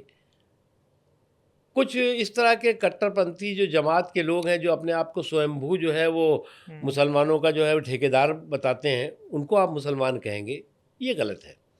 राजनीतिक रूप से उनकी आपके साथ जो है वो मुसलमानों की जो है वो आपके साथ है कि नहीं है, वो अलग बात है। लेकिन राष्ट्रीय मुद्दों पर ये कहना कि साहब मुसलमान ही सारा विरोध कर रहे हैं, ट्रिपल तलाक रहा हो या और भी चीज़ें रही हों, तो मैंने तो एक बार किसी एक मौलाना से पूछा था, मैंने कहा ये बताओ भैया, तुम कहते हो इस्लाम खतरे में है, ये जो जितने भी सुधार हुए हैं, ट्रिपल तलाक हुआ हो या जो अभी वक्फ का सिस्टम में जो सुधार हो रहा है, उससे इस्लाम का कौन सा पिलर हिल रहा है? इस्लाम के 5 पिलर हैं भाई। आपकी फेथ है, नमाज है, रोज़ा है, हज है, ज़कात है। यानी आप जो है वो आपकी कहाँ पे आपके फेथ और आपके जो ईमान है उस पर कोई ख़तरा है, नमाज पे कोई ख़तरा नहीं, रोज़े पे कोई ख़तरा नहीं, हज पे जाइए, आप किसी ने रोका नहीं है, आप दान दीजिए, ज़कात कीजिए। तो कहाँ कौन सा पिलर हिल रहा है? और अगर आपका ईमान इतना कमज़ोर है कि ज़रा सा कुछ होगा और हिल जाएगा, तो आप तो ईमानदार नहीं बल्कि बेईमान है आप तो। सर मैं ये चाहता हूँ कि बहुत ही साधारण शब्दों में आप मुसलमानों को एक मैसेज दीजिए कि वक्फ आपके लिए नुकसानदायक कैसे है और अब फ़ायदेमंद कैसे है इस बदलाव के। देखिए, ये जो है पूरे का पूरा जो अगर सुधार देखें तो ये आस्था का संरक्षण और व्यवस्था का सुधार है। धार्मिक आस्था का संरक्षण भी है इसमें और प्रशासनिक व्यवस्था का सुधार है। और प्योरली ये एडमिनिस्ट्रेटिव रिफॉर्म है, प्रशासनिक सुधार है। ये कोई धार्मिक रिफॉर्म नहीं है कि कोई इस्लाम के अंदर घुस के उसमें रिफॉर्म करने जा रहा है। और ये जो वक्फ का सिस्टम है, इसमें हमेशा जो है वो सरकारी व्यवस्था रही है उसकी। जो स्टेट में वक्फ बोर्ड होते हैं उसमें भी सरकारी लोग होते हैं, जो सेंटर में वक्फ बोर्ड होता है उसमें भी सरकारी लोग होते हैं। हाँ, उसमें जो है वो नॉन मुस्लिम्स को भी एंट्री दी गई है और देना भी चाहिए कि वक्फ सिस्टम के एक बड़े स्टेक होल्डर के तौर से मैं नॉन मुस्लिम्स को भी देखता हूँ। क्योंकि आज़ादी का जब बंटवारा हुआ तो उसमें बड़ी तादाद में लगभग करोड़ से ज़्यादा जो है वो यहाँ से मुसलमान चले गए पाकिस्तान, और वहाँ से उतने ही हिंदू जो है और सिख यहाँ आ गए। उनको जो ज़मीन जायदाद, मकान, दुकान, खेत खलियान मिले, वो यहाँ पर उनको रोका गया कि भाई तुम यहाँ पर रुक जाओ, देखेंगे बाद में क्या करना है। जो यहाँ से मुसलमान गए उनकी छोड़ी हुई जगहों पे वो रुक गए वहाँ पे। आज वो यहाँ से गए हुए लोग आज मालिक हैं। जो वहाँ से आया हुआ हिंदू और सिख है, ना आज वो किराएदार रह गया है, ना मकान मालिक रह गया है या दुकान मालिक रह गया है, बल्कि जो है वो अवैध कब्जेदार के तौर से उसके सर पे जो है वो तलवार लटकती रहती है। हर दिन उसको जो है वो एक नोटिस दे दिया जाता है और उसको उसके साथ हफ्ता वसूली हो रही है। ये कंट्रोल ज़रूरी था और इससे कोई वक्फ के सिस्टम पे कोई वो नहीं हो रहा है। अब जो वक्फ में बदलाव हुए हैं, आपको लगता है कि ये सही है क्या? इसके अलावा कुछ और भी बदलाव होने थे? क्योंकि जिस तरह से नीतीश कुमार ने प्रधानमंत्री से बात की, चिराग पासवान ने बात की कि भाई हमारा पे ही मुस्लिम वोट बैंक है, इसमें ज़्यादा बदलाव मत करिएगा, इस तरह की बातें मार्केट में हैं। देखो ऐसा है कि कहीं ये सब मार्केट की बातें छोड़िए, इसमें आप ये समझिए कि अभी पार्लियामेंट में इसमें डिबेट हुई है ना, और ये ऐसा बिल है जिसमें कि एक लंबे समय तक जो है ज्वाइंट पार्लियामेंट्री कमेटी ने चर्चा, मैं भी इसकी एक ज्वाइंट पार्लियामेंट्री कमेटी थी अटल जी के समय में, उसका जो चेयरमैन रहा हूँ, और उस पर जो है वो बाद में सरकार चली गई, फिर इन्होंने उसमें हम लोगों की रिपोर्ट को जो है इधर उधर कर दिया। लेकिन अभी जो है उस पर काफ़ी डिटेल में डिस्कशन हुआ, पार्लियामेंट में भी हुआ, उससे पहले भी हुआ। मैं मानता हूँ कि काफ़ी मतलब ये इसका जो मंथन है, मंथन के बाद इसमें अमृत निकला है। तो इसलिए जो है वो इस समुद्र मंथन से निकले हुए अमृत को जो है वो सबको जो है वो स्वीकार करना चाहिए। मतलब मुसलमानों को कोई घबराने की ज़रूरत नहीं, उनका कोई नुकसान नहीं होने वाला, उनका बल्कि फ़ायदा होगा इससे। बिल्कुल फ़ायदा होगा, और मुसलमान घबरा भी नहीं रहा है। ये तो वो हमने कहा ना कि लूट की लंपट लाभी, जिसको कि लूट की छूट का लीगल लाइसेंस था, जो कहते थे कि हाँ ये जो है वो पूरा हिंदुस्तान जो है हमारा है, वक्फ की सारी प्रॉपर्टी हमारी है, ये कब्रिस्तान भी हमारा है, ये हिंदुस्तान भी हमारा है, ये पार्लियामेंट भी हमारी है, ये सड़क भी हमारा है, ये पानी भी हमारा है, सब कुछ जिनको कही वो बोल दिया, उन्होंने दावा कर दिया। उनके अंदर ये प्रॉब्लम है, उनको ये घबराहट है। आम मुसलमानों से क्या लेना देना?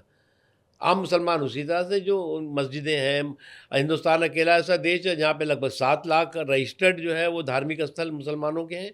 मस्जिद हैं, ये है, दरगाहें हैं, ईदगाहें हैं, तमाम और हैं, वो सब सुरक्षित हैं, कोई इसमें कोई प्रॉब्लम नहीं है किसी को। सर, एक व्यक्तिगत सवाल आपसे जुड़ा ये है कि आप अल्पसंख्यक समाज का मजबूत चेहरा हैं और भारतीय जनता पार्टी के लिए हर तरह से आप झंडा बुलंद करते हैं, मंत्रालय में आपको शामिल नहीं किया गया, इसकी क्या वजह मानते हैं आप?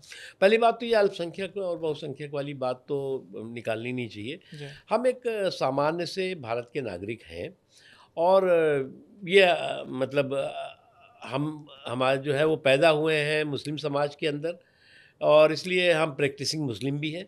लेकिन केवल हम मुसलमानों के ही लिए सोचें ये, और हम अल्पसंख्यक के लिए सोचते हैं या हम उन्हीं का नेतृत्व करते हैं, ये तो भारत में कोई नहीं चलता। कोई कहे मैं हिंदू नेता हूँ तो कितने हिंदू उसके साथ हैं, मैं कहूँ अल्पसंख्यक। तो इसलिए मैं मानता हूँ कि जो सरकार में मैं सारी जिम्मेदारियों पे रहा हूँ, और मैं आज की तारीख में जो है वो पार्टी ने अलग अलग हमें जिम्मेदारियाँ दी हुई हैं। चुनाव से संबंधित बहुत महत्वपूर्ण काम में मैं लगा हुआ हूँ, कर रहा हूँ। तो इसलिए जो है वो अब देखेंगे आगे क्या होता है। अभी आप सर प्रधानमंत्री जी से मिले थे कुछ दिन पहले, तो क्या बात हुई फ्यूचर नहीं, को लेके, नॉर्मल चीज़ों को लेकर? बातचीत होती रहती है, मुलाकात होती रहती है, पार्टी के तमाम वरिष्ठ नेताओं से होती रहती है, गृह मंत्री साहब से भी बीच बीच में मुलाकात होती रहती है, प्रधानमंत्री जी से भी होती है। तो हमारा बहुत बेहतर रिश्ता है, और आज का रिश्ता नहीं है, दशकों का रिश्ता है। सर, ये बात तो देखिए आपने सही कही कि आप केवल अल्पसंख्यक समाज के नेता नहीं हैं, आप बहुसंख्यकों के लिए भी उतना सोचते हैं जितना अल्पसंख्यक के लिए सोचते हैं। लेकिन सर, एक मैसेज जाता है कम्युनिटी में। मान लीजिए आज मुख्तार अब्बास नकवी साहब केंद्र में मंत्री हैं, तो एक मुस्लिम समाज में मैसेज जाता है कि भाई हमारे समाज का एक व्यक्ति को मोदी जी ने प्रमोट किया है, उनको मंत्री बना रखा है तो सिर्फ सर गेम मैसेजिंग का है, एक नैरेटिव सेट होता है। हाँ, वो मैं मानता हूँ। देखिए, इससे मैं कोई इत्तेफाक नहीं करूँ तो ये ठीक नहीं है। ये एक है कि भाई ऐसा ये बैकवर्ड कम्युनिटी का रिप्रेजेंटेटिव है, ये दलित कम्युनिटी का रिप्रेजेंटेटिव है, ये मुस्लिम कम्युनिटी का, ये एक हमारे यहाँ जो है रिवाज और मिजाज बना हुआ है। लेकिन मुस्लिम कम्युनिटी या अल्पसंख्यक कम्युनिटियों के जो एम्पावरमेंट है, जो सशक्तिकरण है, उसमें मैं नहीं देखता कि किसी तरह की कोई कमी आई। मैं मिनिस्टर रहा हूँ तब भी और आज भी। जी। अच्छा सर, प्रधानमंत्री जी जब अपने धर्म को प्रमोट करते हैं, वो गंगा यात्रा में जाते हैं, वो काशी यात्रा पर जाते हैं, तो लोग कहते हैं कि ये सेकुलरिज्म के अगेंस्ट है। तो क्या अपने धर्म को प्रमोट करना सेकुलरिज्म के अगेंस्ट जाता है? देखिए, मोदी जी तो किसी धर्म को प्रमोट करते नहीं। ऐसा है, हमारी जो संस्कृति है, जो हमारा संस्कार है, जो सनातन संस्कृति और संस्कार है, वो संसार का सबसे पुराना जो है वो आस्था है। और अभी भी दुनिया में हो सकता है आपके इस कार्यक्रम में विवाद करे कोई, दुनिया में जितने भी धर्म हैं वो सब जो है वो इसी की शाखाएं हैं। अपने अपने रूप में, अपने अपने तरीके से लोगों ने जो है वो अपने अपने धर्म बने हैं। लेकिन सबसे पुरानी सभ्यता कौन सी है? हिंदुस्तान की है, भारतवर्ष की है। आर्यव्रत जिसे कहते थे कभी। और सबसे पुरानी आस्था जिसे कहते हैं वो है सनातन। सनातन कोई धर्म नहीं है, पहली बात तो एक समझ लीजिए। सनातन एक संस्कृति है, एक संस्कार है, और एक हमारे सोचने समझने का और जीवन की शैली का वो है। तो जो लोग कहते हैं भारत हिंदू राष्ट्र है, जी हिंदू राष्ट्र तो था ही और है और रहेगा, क्योंकि जो हजारों साल की जो इस देश की संस्कृति और संस्कार है वो कौन ख़त्म कर देगा। इसलिए अगर राम मंदिर के निर्माण में मोदी जी गए तो कोई सांप्रदायिकता नहीं की, उन्होंने उस सनातन संस्कृति और संस्कार को जो है वो सशक्त किया है। अगर और भी जो धार्मिक कार्य हैं, अच्छा दिक्कत है कि अभी तक इस देश में क्या चला कि रूम में टोपी और रोड पे तिलक, और हो गए हम, कोई कहने लगा कि रूम में टोपी लगा दिया तो कहा कि हम सेकुलर हो गए, और रोड पे तिलक लगा दिया तो कह दिया हम हिंदुत्व के जो है वो सबसे बड़े सूरमा हो गए। वो रूम में टोपी और रोड पे तिलक का जो रिवाज और मिजाज था वो अब ख़त्म हुआ है। तो इसलिए जो है वो उसके आधार पर जो है वो अब सियासत जो है वो नहीं हो रही है। सर, अपने जीवन में हर कोई ना कोई सेक्रीफाइस ज़रूर करता है। इतने साल के पॉलिटिकल जीवन में मुख्तार अब्बास नकवी ने क्या सेक्रीफाइस किया, कब किया और क्यों किया? देखिए अनुराग जी, मैं मानता हूँ कि मैं खुद जो है बहुत संतुष्ट आत्मा हूँ। इसलिए जो है वो क्या हमने खोया और क्या पाया, इसका अगर हम गुणा भाग करते रहेंगे तो हम जीवन में कभी संतुष्ट नहीं रह सकते। ये किसी को भी नहीं सोचना चाहिए। जीवन एक ऐसा आपका सफ़र है, ज़िंदगी का सफ़र है, एक ऐसा सफ़र कोई समझा नहीं कोई जाना नहीं। तो इसलिए जो है वो कोई समझा नहीं कोई जाना नहीं। इसलिए आज की तारीख में जो है वो मैं मानता हूँ कि मैंने जीवन में अब 17 साल की उम्र में जेल में गया। मैं बहुत कम उम्र में पार्लियामेंट में जीत के आ गया, बहुत कम उम्र में ही जो है मैं मिनिस्टर भी बन गया। लगातार मैं 22 साल तक जो है वो लगातार मैं पार्लियामेंट में रहा। तो इसलिए कुछ भी मैं देखता नहीं कि मैंने खोया है। मैं तो हम पीछे देखना चाहिए हमेशा कि आप यहाँ पर जो है खड़े हुए, अगर आप आगे देखेंगे तो हो सकता है कि आपको जो है वो हताशा निराशा हो, क्योंकि आपको 10 लोग दिखेंगे आपसे आगे। लेकिन जब पीछे देंगे तो आपको 10 करोड़ से ज़्यादा लोग आपके पीछे दिखाई पड़ेंगे। इसलिए आपको तब संतुष्टि आपको मिलेगी। सर, एक सवाल मेरा अटल बिहारी वाजपेयी जी को लेकर है। आपने उनके साथ काम किया और आपको क्या लगता है कि जितने लोगों ने उनके साथ काम किया या जो भाजपा के जिन नेताओं ने उनके बारे में सुना है, उनके बारे में पढ़ा है, क्या वो भूल गए हैं कि अटल बिहारी वाजपेयी कैसे काम करते थे? क्या उनकी सीख को लोग भूल गए हैं? पुरानी बीजेपी और नई बीजेपी में कितना आप अंतर मानते हैं? बहुत अंतर है जी। ऐसा है कि पुरानी बीजेपी जो है वो डिजिटल युग की नहीं थी। आज जो है वो बीजेपी जो काम कर रही है वो डिजिटल युग में कर रही है। जी। पुरानी बीजेपी में जो है वो कम्युनिकेशन के लिए जो है वो सीधे लोग जो है वो संपर्क संवाद करने के लिए घर घर जाते थे, वहाँ पे खाना खाते थे, बैठते थे, सोते थे, रहते थे।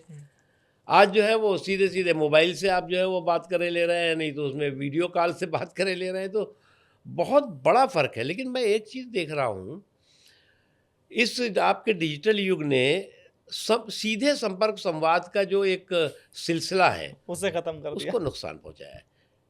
परिवारों में कर दिया, पार्टी तो छोड़ो, परिवारों में ये जो है वो संपर्क और संवाद का, और जो वो एक सिलसिला हुआ करता था कि परिवार के जो है वो लोग बैठ करके और बातें किया करते थे। आज आप किसी ट्रेन में चले जाओ, आप फ्लाइट में चले सब जाओ, मोबाइल में लगे पड़े हैं सब। तो मोबाइल में, पहले ट्रेन में हम लोग जाते थे, जो बहुत पहले की बात है, तो उस वक्त जो है वो अगर वो सामने आमने 6 लोग होते थे तो उसमें देश की बात, खेल की बात, राजनीतिक बात, सब बात पूरा वो हो जाता था। और ये होता था कि भैया ट्रेन उन में और बस उसमें चला करो, उससे जो है वो आपको लोगों का मूड पता लगता है कि देश में क्या चल रहा है। अब तो कोई बात करने को तैयार नहीं सब। अगर आप फ्लाइट में जाओ तो आपके बगल में जो बैठा होगा वो पता नहीं क्या करता रहता है कि मैं तो छोड़ो फ्लाइट, मैं पार्लियामेंट के अंदर कह रहा हूँ, मैं नाम नहीं लूँगा, कई एमपी मुझे बड़ा, मैं पार्लियामेंट्री अफेयर मिनिस्टर के नाते मैं उनको अक्सर टोकता था। वो पता नहीं कौन वीडियो गेम खेलते हैं मोबाइल पे। अरे भैया कुछ देर अपने दिमाग और आँख को शांति तो दो। तो इसलिए वो युग और आज का युग में फर्क। लेकिन हाँ ये है कि जो संस्कार उस वक्त थे वही संस्कार आज हैं। ऐसा नहीं है, जो अटल जी ने जो सिखाया वही मोदी जी उस दिशा में आगे बढ़ रहे हैं। जी सर, अंत में 2 सवाल मैं रामपुर से जुड़े पूछना चाहूँगा। क्या रामपुर से फिर चुनाव लड़ना चाहेंगे? देखिए, पार्टी जो जिम्मेदारी देगी उस जिम्मेदारी को मैं पूरी तरह से निभाने में मैं ये विश्वास करता हूँ। और मुझे कहीं और से चुनाव लड़ने के लिए एक बार कहा गया था, तब उस वक्त मैंने ज़रूर कहा था कि अगर मुझे चुनाव ही लड़ना होगा तो मैं रामपुर से लड़ना पसंद करूँगा। अभी भी पार्टी जो डिसाइड करेगी, अभी तो मुझे पार्टी चुनाव लड़ाने में लगाया हुआ है मुझे, और लड़ने को कहेगी लड़ जाऊँगा। जी आज़म खान साहब आजकल जेल में हैं, जो भी उन्होंने किया ऐसा बीजेपी किया थी उसकी सज़ा उनको मिल रही है। लेकिन आज़म खान का साथ अखिलेश यादव ने छोड़ दिया है सर। आज़म खान बिल्कुल अकेले पड़े हुए हैं। क्या आपको लगता है कि बीजेपी के सहारे की उनको ज़रूरत है? देखिए, ऐसा है कि वो अब उन्हें किसके सहारे की ज़रूरत है, किसके नहीं, वो तो समाजवादी पार्टी के जो है वो फाउंडर मेंबरों में से है। अब किसने किसको छोड़ा, किसने नहीं छोड़ा, ये उनके अपने पार्टी का घरेलू मामला है। मैं तो ये कहूँगा गेट वेल सून। जी, तो नकवी साहब ने बहुत खुलकर बात की, हर मुद्दे पर बात की, और सबसे बड़ी बात उन्होंने इस इंटरव्यू में कही कि वो अपने जीवन से पूरी तरह से संतुष्ट हैं और वो कभी पीछे मुड़कर नहीं देखते। वो सिर्फ आगे देखते हैं कि आगे अब किस तरह की होप है। धन्यवाद नकवी साहब। बहुत बहुत धन्यवाद अनुराग जी, बहुत अच्छा। Thank you sir.